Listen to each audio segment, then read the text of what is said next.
फरायसुला फरायसुलि नोंथांमोन जायफ्रा लामा गोजोननाय थाबाय बेयाव मदद होनो थाखाय आङो जोंनिनो लोगो नेहाथारि देमग्लाय इसोरि बिथांखौ आं खावलायबाय साबधान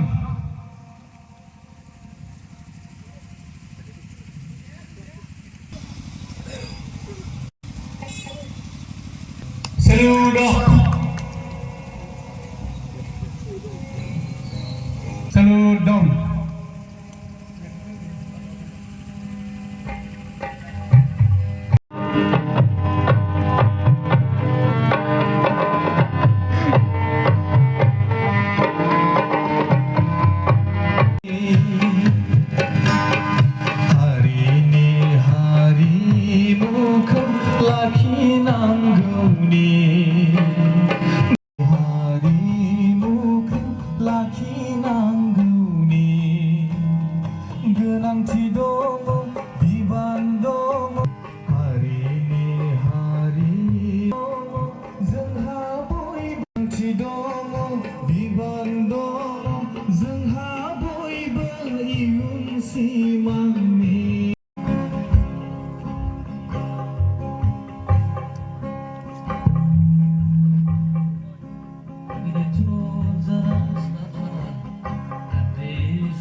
आङो फंनैसो बिबुंथि सुंथाबै लाखिनो थाखाय खावलायबाय फारि फारि मावनो थाखाय खावलायदों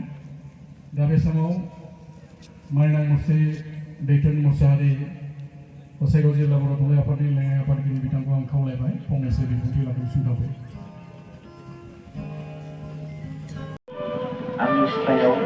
रंजानो गेलेनो सोदोब होनायावनो दिनै आं जोबथेसालियाव खनासे साबायखर थाबाय बिथांनिसिम दिनै बे समाव रंजालिफोरनि बिबार बावनाय नोंथांमोननिसिम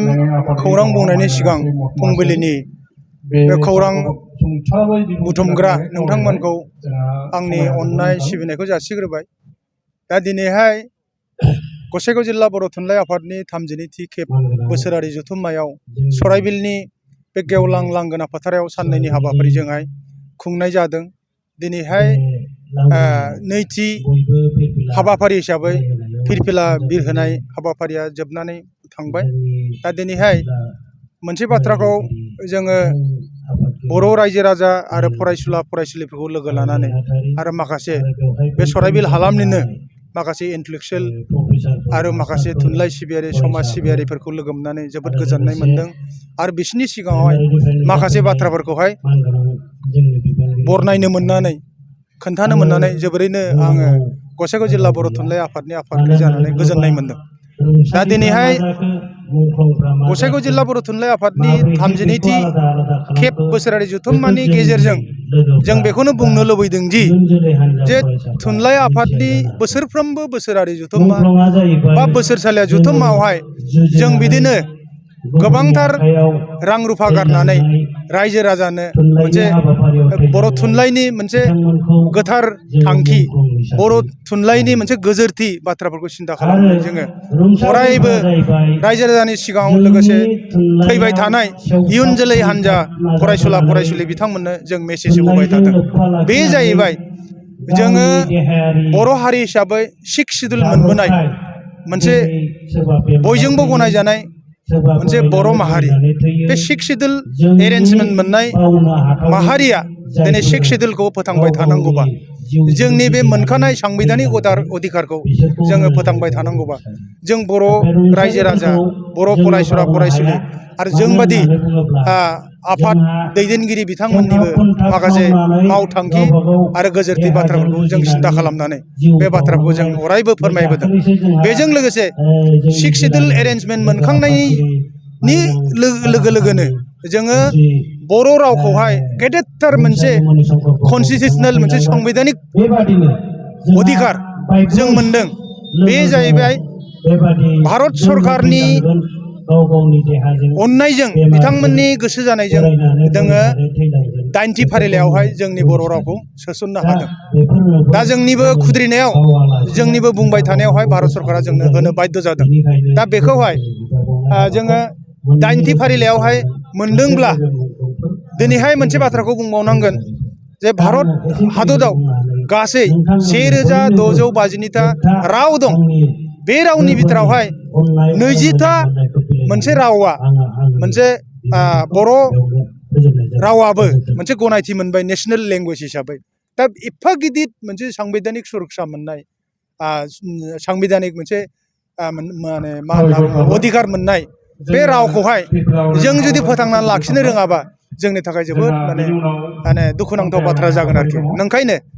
आङो दिनैहाय नोंथांमोननि गेजेरजों मिडियानि गेजेरजों बेखौनो बुंनो लुबैगोन साफ्रोम बर' फिसाफ्रा साफ्रोम बर' दैदेनगिरिफ्रा दुलाराय बर' फरायसा आफादनिफ्राय लानानै बर' आइजो अनसाय आफाद, बर' हारिमु आफाद, बर' समाजारि आफाद आरो बर' थुनलाइ आफादाथ' दंखासैयानो। जों बयबो बेनि थाखाय गोबांथार खामानि मावबाय थालांनानै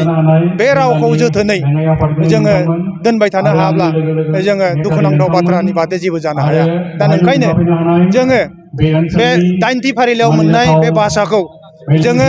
बयनिबो जोंनि रावखौ गोहोम खोख्लैनांगौ। जाहाथे बर' रावखौहाय बयबो भारत हादरनि साफ्रोमबो मानसिफ्रा माने बुजिनो हायो,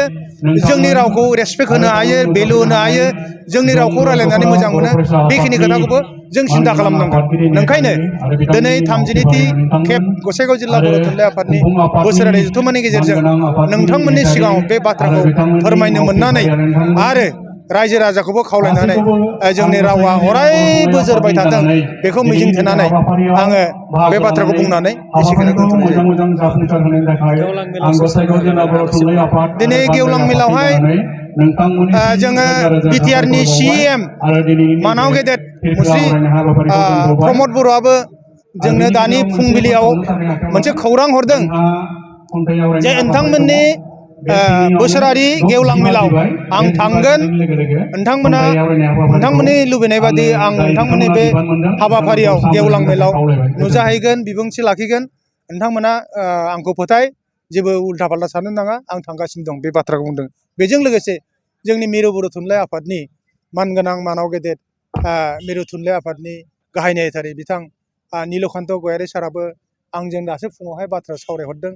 आं फन हरदोंमोन, सार नोंथाङा बेस्थ'आव दं नामा? नोंथांखौथ' फैनो जोङो आसा फालिदों, नोंथाङा फैनो हागोन ना? बुंबाय बे आं सियर आङो 12 रिंगायाव आं सौहैगोन, नोंथांमोना जेबो सिन्था खालामनाङा, आं सौहैगोन। बेजों लोगोसे जोंहा मानाव गेदेर गसाइगाव बियाबनि MLA जिरन बसुमतारी सारबो फैनांगौ। बेजों लोगोसे क'क्राझार बियाबनि मानगोनां MLA लरेन्स इस्लारि बिथाङाबो जोंनो बोसोन हरदों जे आं थांगोन होननानै। बेजों लोगोसे जोंहा कुसुगाव बियाबनि EM मानाव गेदेर मुस्रि उकिल चन्द्र मुसाहारि बिथाङाबो फैनो खोथा होदों। जों बिथांमोनखौनो दा माने गेवलां मेलाव नुजाफैगोनखौ आसा फालिनानै नेनानै दङ।